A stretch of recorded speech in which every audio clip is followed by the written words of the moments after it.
ألا بذكر الله تطمئن القلوب.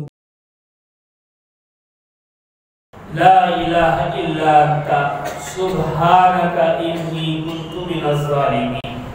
اس کے بڑے فضائل ہیں. ہم آیت کریمہ کے نام سے جانتے ہیں. نبی کریم علیہ السلام کی تعلیمات کے مطابق آیت کریمہ کے بڑے فضائل ہیں. اس کے ذریعے جو حاجت طلب کی جائے اللہ رب العزت پوری فرماتے ہیں.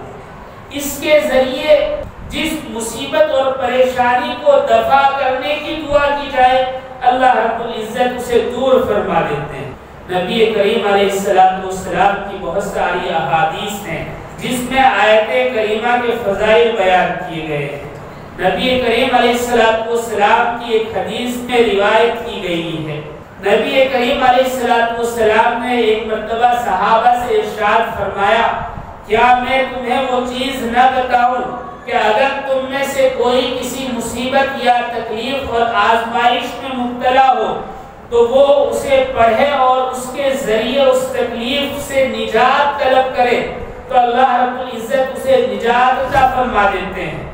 لوگوں نے کہا کہ اے اللہ کے نبی ضرور آپ ارشاد فرمائیں وہ کیا چیز ہے. آقا نامدار صلی اللہ علیہ وسلم نے ارشاد فرمایا وہ دعائے یونس علیہ السلام ہے. دعائے یونس آیت کریمہ لا الہ الا انت سبحانک انی کنت من الظالمین.